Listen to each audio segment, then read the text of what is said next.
मैं Saraswati education group कक्षा 12 विषय भूगोल का जो सिलेबस के अनुसार 12वीं क्लास का प्रथम पाठ है।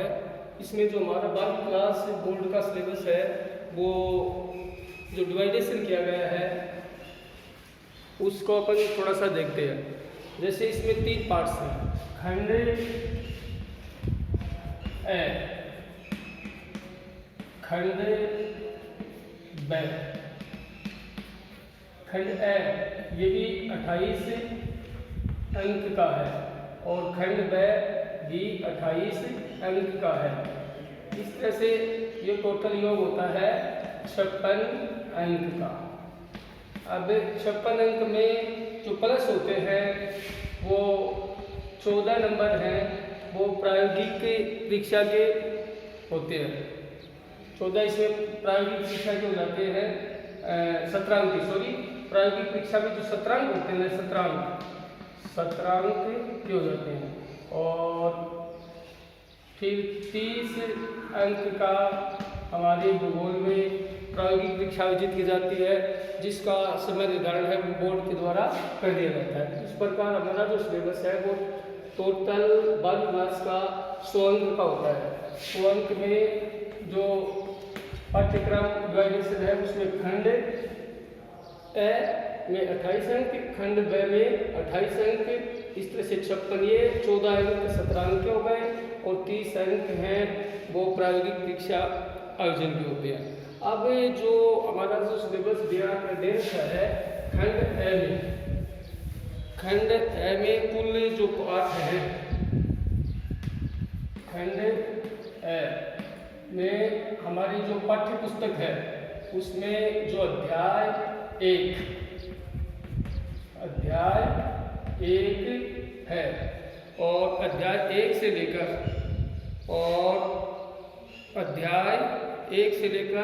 अध्याय 12 तक, 1 से 12 तक है वो होगा 28 अंक का। और जिस हमारी जो पाठ्य पुस्तक है उसमें जो पहला पाठ है वो है मानव भूगोल की प्रकृति और विशेषण।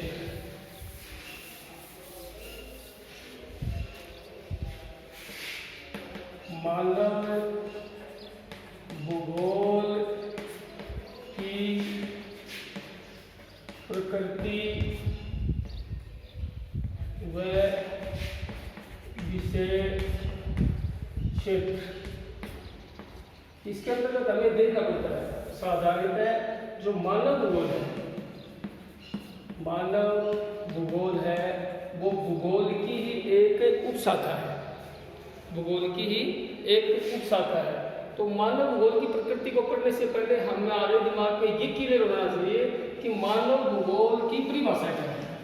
मानव भूगोल की परिभाषा, अब परिभाषा में अपन देखते हैं जो विचारक है, जैसे प्राचीन काल के विचारक, मध्यकाल के विचारक और आधुनिक काल के विचारक, इन विचारकों की 3 श्रेणियों में इसको डिवाइडेशन कर दिया गया है।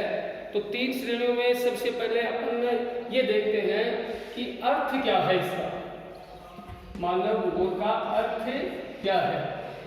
भूगोल साधारणतः अपन भूगोलिक जो भी क्रियाकलाप होते हैं उसको भूगोल के अर्थ में शामिल किया जाता है, लेकिन भूगोल शब्द के आगे मानव हो जाता है, अर्थात मनुष्य के ऐसे क्रियाकलाप, भूगोलिक घटनाएं जिसमें सांस्कृतिक, राजनीतिक यानी हमारे आसपास जो भी मनुष्य के आसपास जो भी वातावरणीय घटनाएं हैं, जो भी भूगोलीय घटनाएं हैं, उनका अध्ययन है वो मानव भूगोल की एक शाखा के अंतर्गत किया जाता है।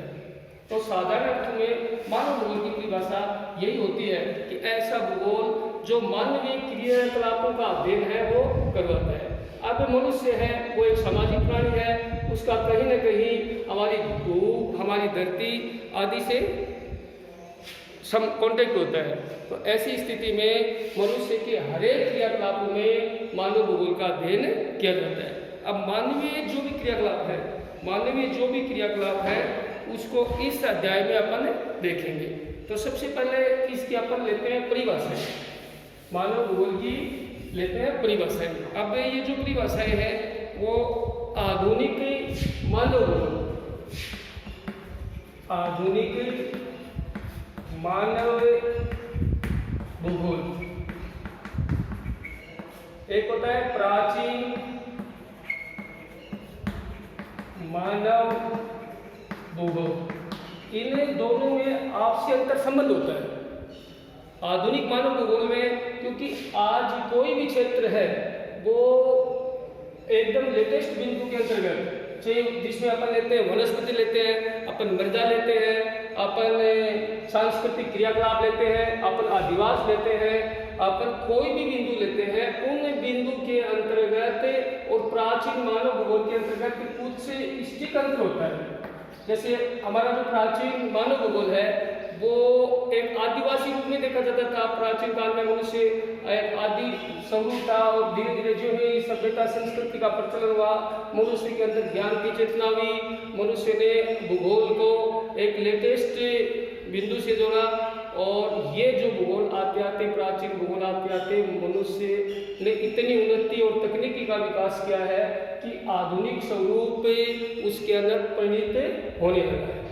तो सबसे पहले जो विचारक दे रखे हैं मानव भूगोल के, पहला जो विचारक आता है वो जर्मन एक भूगोलवेता है, जर्मन भूगोलवेता है।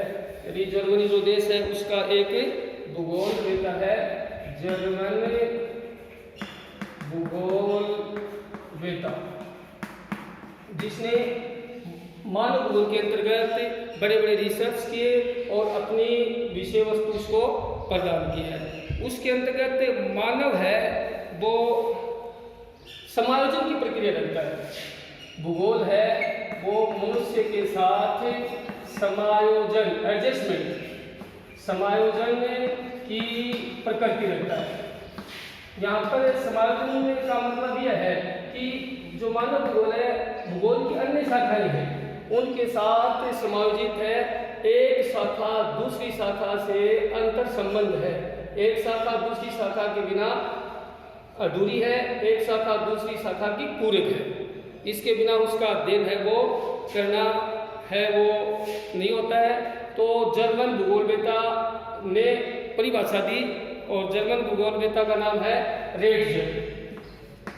रेटजेल ने आधुनिक मानव भूगोल को एक समायोजित प्रकृति के अंतर्गत डाला और उनकी एक पुस्तक है, रेटजेल की पुस्तक है, जिसने इस पुस्तक की विषय वस्तु पर पढ़ते हैं तो मानव भूगोल के बहुत से अंतर संबंध है वो हमें देखने को मिलते हैं। इनकी पुस्तक नाम है एंथ्रोजियोग्राफी।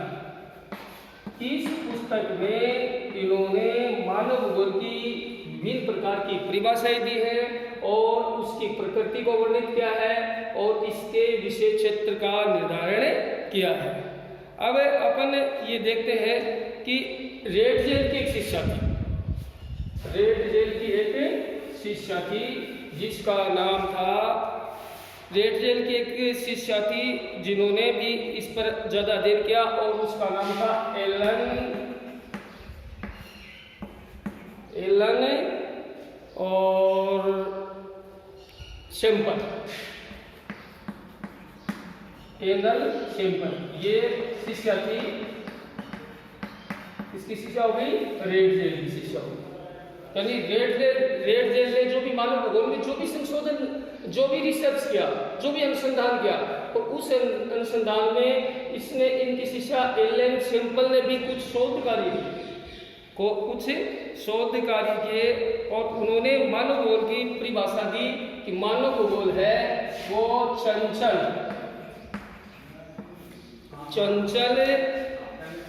मानव भूगोल चंचल, मानव और अस्थायी परिवर्तनशील की एक प्रक्रिया है। तो मानव भूगोल चंचल, परिवर्तन व अस्थायी गतिशीलता गतिशीलता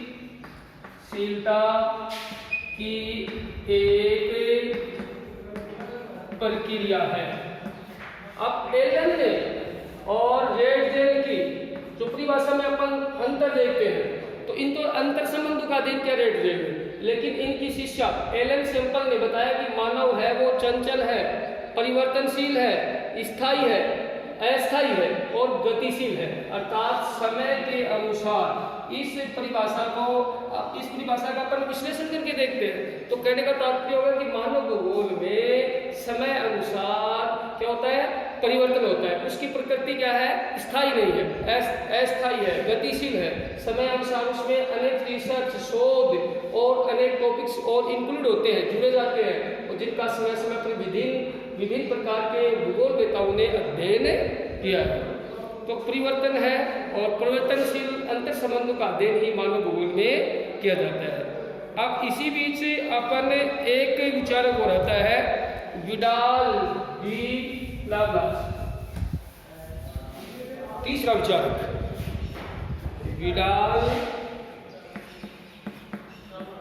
विडाल डी, ये भी भूगोलवेता है जिसने समय अनुसार इस पर शोध कार्य किया। ब्लांस, विडाल डी ब्लांस, ये भी एक विचारक है और ये मूल रूप से है फ्रांस। विडाल डी ब्लांस, इसने भी अपने विभिन्न प्रकार के ग्रंथों में मानव भूगोल की प्रकृति को एकदम विश्लेषित किया है। तो ये जो फ्रांस में है, और फ्रांस में इन्होंने अपने शोधशालाओं में मानव भूगोल के ऊपर बहुत सारा क्या किया, रिसर्च किया है। और इन्होंने एक वाद रखा था और वो था संभववाद। तो संभववाद के जनक हैं। यहाँ पर प्रश्न बनेगा बोलिए, एक प्रश्न आता है, एक अंक का प्रश्न आता है जिसमें प्रतिपादक का नाम पूछा जाता है। एक अंक का पहले जो हमारा लेसन है मानव भूगोल की प्रकृति और विषय क्षेत्र में, एक अंक का छोटा प्रश्न आता है। उसमें या तो ये जो 3 परिभाषाएं बताई गई है उन परिभाषाओं में किसी विचारक का नाम देते हुए परिभाषा पूछी जा सकती है, या फिर जो वाद चलते हैं 3 टॉपिक्स क्लियर हो जाएंगे, उन वाद में निश्चित रूप से हमेशा बोर्ड में ये प्रश्न आता है। तो संभववाद के जो जनक विडाल डी लाप्लास, और कई बार पूछ भी लिया जाता है कि इसका संबंध किस देश से है। तो इसने संभववाद की नींव रखी थी, और संभववाद में मानव और जीव, मानव और विभिन्न प्रकार के जो भी जीव है वो आपस में क्या है, संबंधित है, उनका आपस में संबंध है, एक के बिना दूसरा है वो अधूरा माना जाता है। कहने का तात्पर्य होगा कि मानव का जो क्षेत्र है वो विभिन्न प्रकार के जो अन्य जीव हैं, चाहे वो जीव आप लगा लेंगे, जैसे जलीय जीव है वो भी क्या करते हैं, मानवीय प्रकृति को प्रभावित करते हैं। अपन स्थलीय जीवों की बात करते हैं, वो भी क्षेत्र है, उससे मिल जाता है। वर्तमान क्षेत्र में देखते हैं अपन शोध, रिसर्च, अंतरिक्ष, जो भी चीजें हैं वो आपस में क्या करती हैं, संभववाद के अंतर्गत चली जाते हैं। और मानव और विभिन्न प्रकार के जीवों का आपसी संबंध है वो संबंधवाद में किया जाता है। ऐसे विचारक देने वाले विचारक का नाम है विडाल डी ब्लांस। बहुत इंपॉर्टेंट परिभाषा है। इसके पश्चात अपन देखते हैं मानव भूगोल की प्रकृति, नेचर कैसा है, कि मानव भूगोल आज कोई एक ही समय का तो नहीं है, प्राचीन काल से लेकर वर्तमान काल तक मानव की जो प्रकृति है, जो नेचर है, उसका अध्ययन क्षेत्र है वो मानव भूगोल है। सारांश तौर पर अपन इसको बोलते हैं कि मानव भूगोल की प्रकृति। प्रकृति का मतलब होता है इसका नेचर, स्वभाव, चाहे भूगोल की कोई भी शाखा हो, चाहे वो किसी भी वाद की कोई भी शाखा हो, उसने किस तरह से इस क्षेत्र में अपना कार्य किया है। तो प्रकृति के अंदर है जिन पुरुष के अनुसार, ये पाश्चात्य विचारक है, जिन बुरुंस के अनुसार मानव भूगोल की प्रकृति, जिन्स ब्रुन्स के अनुसार मानव भूगोल की प्रकृति। अब इसमें बताया गया है कि जिस प्रकार अर्थशास्त्र होता है, जिस प्रकार अर्थशास्त्र है उसका संबंध है वो आर्थिक क्रियाकलाप से है। अब ये तो बात हो गई कि आर्थिक क्रियाकलाप है, उसका कहीं न कहीं संबंध किससे होता है, भूगोल के अंतर्गत होता है। जैसे अपन वाणिज्य और व्यापार की घटनाएं पढ़ते हैं, वो सारे क्रियाकलाप हैं वो किस में चले जाते हैं, आर्थिक क्षेत्र में चले जाते हैं। तो अपन पर्टिकुलर बात करते हैं, किसकी, अर्थशास्त्र की बात करते हैं, तो अर्थशास्त्र का क्षेत्र है आर्थिक क्रियाकलाप, और जो भी आर्थिक क्रियाकलाप है उनका अध्ययन है वो मानव भूगोल में भी किया जाता है। इस मतलब ये हो गया कि मानव भूगोल का संबंध है, मानव भूगोल की जो प्रकृति है उसका संबंध अर्थशास्त्र में से भी है। इसके बिना अर्थशास्त्र है वो भी अधूरा है, और मानव भूगोल भी अपने आप में अर्थशास्त्र के बिना अधूरा है, अर्थशास्त्र मानव भूगोल के बिना भी अधूरा है। जिस प्रकार अपन करते हैं राजनीतिक विज्ञान की बात करते हैं, राजनीतिक विज्ञान है जिसके अंतर्गत राजनीतिक गतिविधियां संचालित की जाती है। अब कौन सा क्षेत्र है, कौन सा प्रदेश है, उसमें किस प्रकार की राजनीतिक गतिविधियां संचालित होती हैं, जो वहाँ के सांस्कृतिक प्रवेश, पर्यावरणीय प्रवेश, आर्थिक क्षेत्र, राजनीतिक गतिविधियां, देश की राजधानियां, राज्य, जिले, उनको कहीं न कहीं वो प्रभावित करते हैं, और उसका डायरेक्ट इनडायरेक्ट है वो प्रभाव मानव भूगोल पर पड़ता है। तो मेरा कहने का तात्पर्य ये हो गया सीधा साधा कि मानव भूगोल की एक शाखा राजनीतिक विज्ञान से भी संबंधित है। इसी प्रकार अपन देखते हैं मानव शास्त्र। अब मानव शास्त्र में हमारे जो भी प्राचीन सभ्यताएं हैं, चाहे वो किसी भी देश की पाश्चात्य सभ्यता लगा लो, भारत की सभ्यता लगा लो, उनका कहीं न कहीं संबंध है वो मानव भूगोल से भी प्राचीन समय में भी देखा गया है। अपन बात करते हैं वैदिक काल में, तो वैदिक काल में चाहे अपन बात करते हैं महाभारत रामायण काल की बात करते हैं, जो भी युद्ध लड़े गए हैं उस युद्ध के जो भी सेना नायक हुए हैं उन्होंने जिस क्षेत्र में जाके लड़ाई लड़ी है उस क्षेत्र की सारी जो क्रियाकलाप, उसका किस प्रकार का धरातल है, भूमि पर्वतीय है, मैदानी क्षेत्र है, किस प्रकार का है, तो उसका सारा उसका जो भी वाक्य है उसको मालूम होना चाहिए, ताकि जो गतिविधियां है वो किस प्रकार, सैन्य गतिविधियां किस प्रकार आयोजित की जा सकती है। अपन एक छोटा सा उदाहरण लेते हैं, जैसे वर्तमान परिप्रेक्ष्य में देखते हैं, हमारी ज़्यादा करके जो आतंककारी गतिविधियां हैं वो उत्तरी भारत में ज़्यादा संचालित होती हैं, जो भाग हिमालय से टच होते हैं उनसे क्या होते हैं, ज़्यादा प्रभावित होती है। उसका एक रीजन है धरातलीकरण, क्योंकि वहाँ का जो धरातल है, वहाँ जो भी आतंकवादी जो भी डेरे होते हैं, जो भी तमिल होते हैं, उनको वहाँ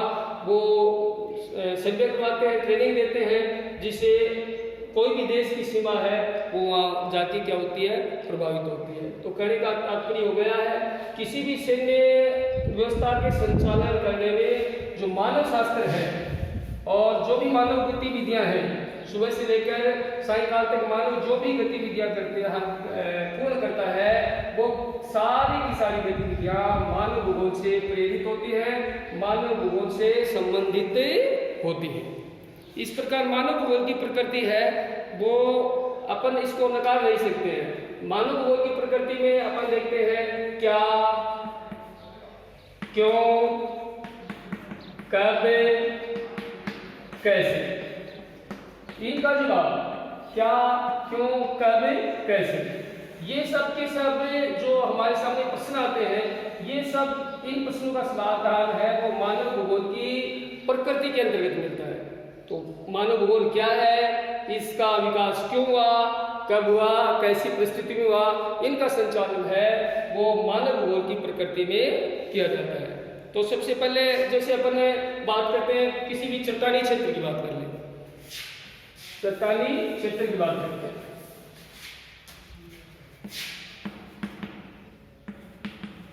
कोई भी क्षेत्र है वो चट्टानी क्षेत्र है। अब चट्टानी क्षेत्र में जैसे उदाहरण लगाते हैं अपन कर्षक वर्ग का विभाग लेते हैं।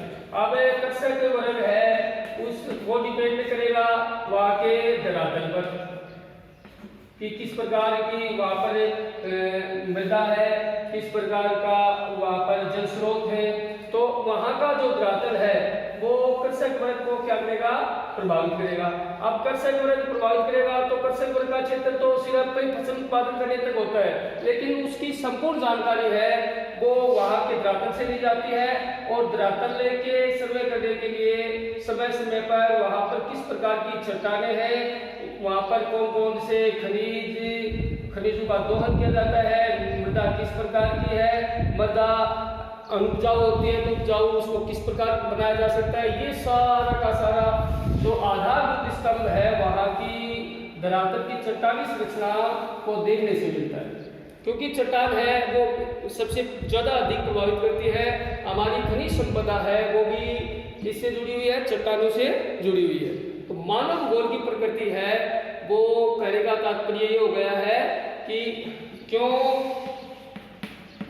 क्या, कब और कैसे, जो भी विषय, जो भी घटनाएं, जो भी घटने हैं उनका संबंध क्यों से होता है, क्या हुआ, कब हुआ, कैसे विकास हुआ।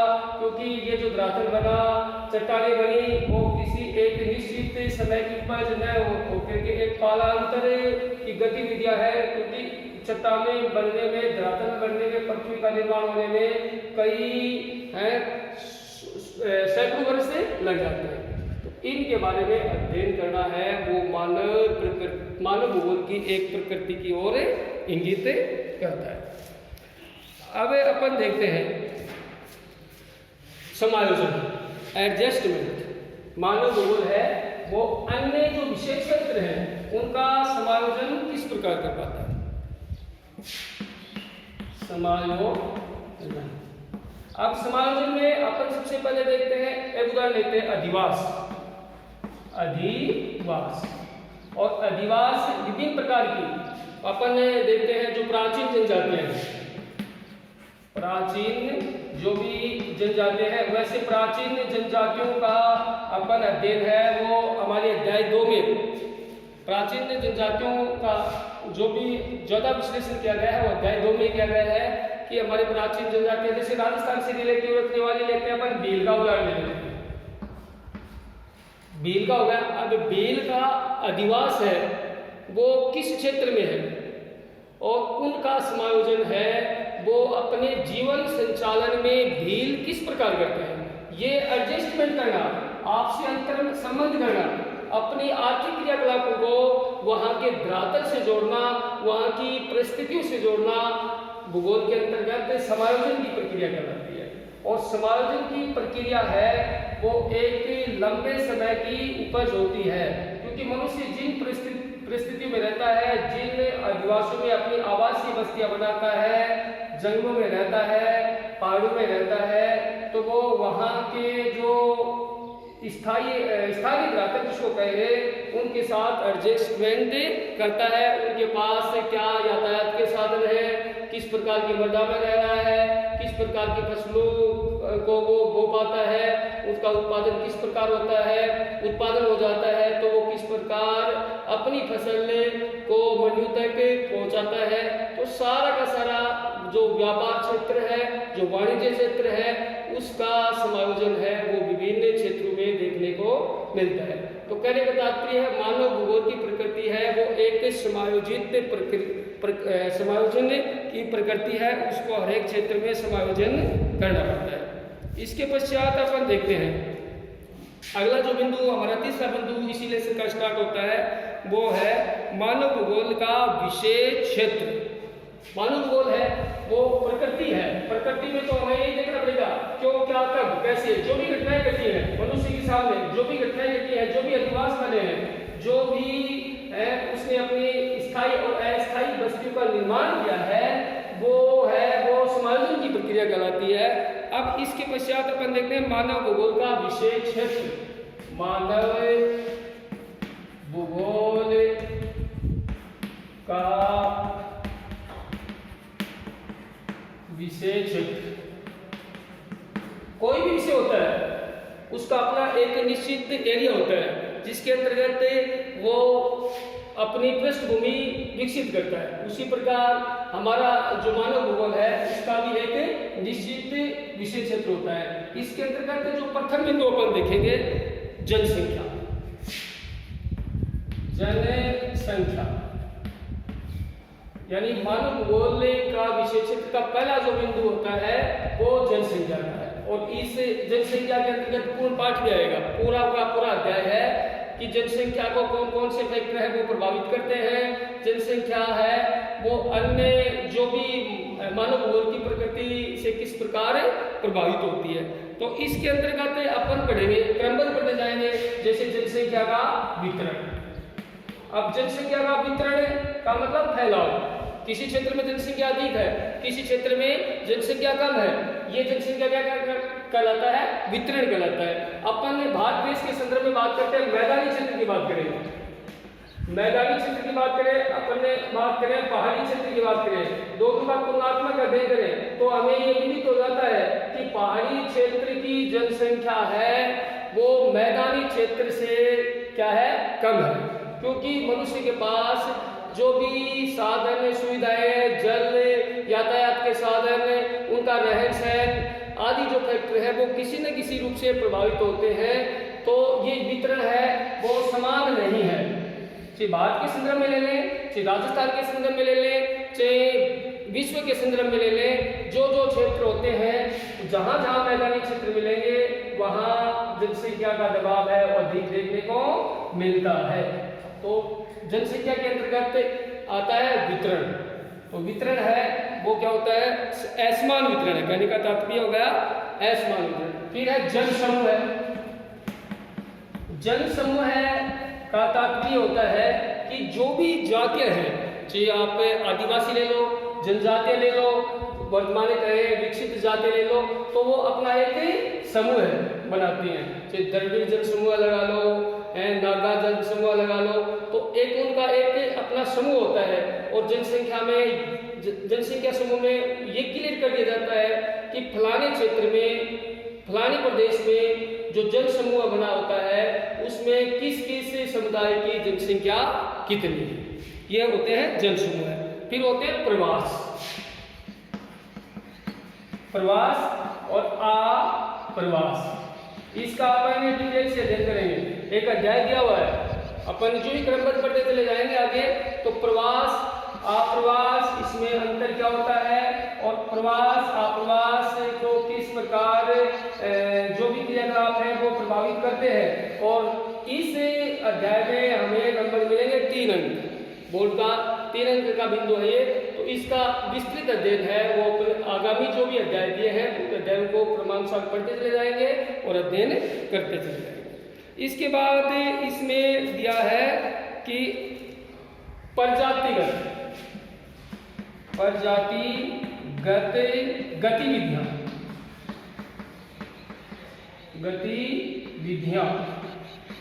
यानी विभिन्न प्रकार की जो भी जातियां हैं वो अपने आर्थिक, राजनीतिक, सांस्कृतिक क्रियाकलाप किस प्रकार संचालित करती हैं, उनका अध्ययन भी इसी के अंतर्गत किया जाता है।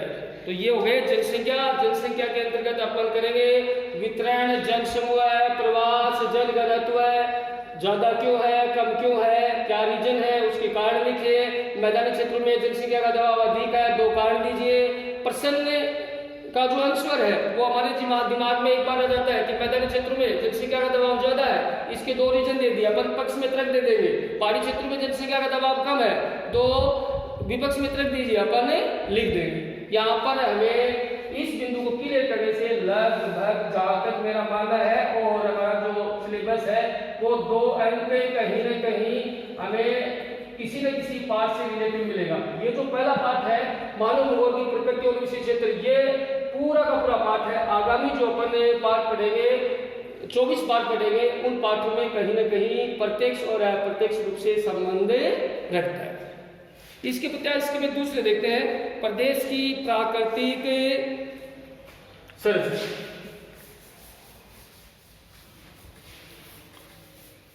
नंबर 2,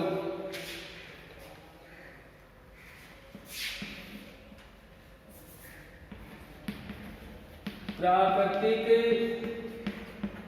संरचना। प्राकृतिक संरचना का तात्पर्य है कि मनुष्य जिस भूप्रपट्टी में रहता है, मनुष्य जिस क्षेत्र में रहता है, उस क्षेत्र को नाम दे दिए जाते हैं। जैसे अपन देखते हैं कि तहसील आ गई, जिला आ गया, राज्य आ गया, देश आ गया, हमारा देश हो गया, फिर महाद्वीप आ गए, फिर महाद्वीप से महासागर हो गए, और फिर पूरा का पूरा विश्व ब्रह्मांड, इस तरह से होते हैं। वो विभिन्न प्रकार के क्या होते हैं, प्राकृतिक संसाधन होते हैं। तो प्राकृतिक संरचना में अपन देखते हैं कि वहाँ पर भूमि किस प्रकार की है। भूमि है वो उपजाऊ है, अनुपजाऊ है।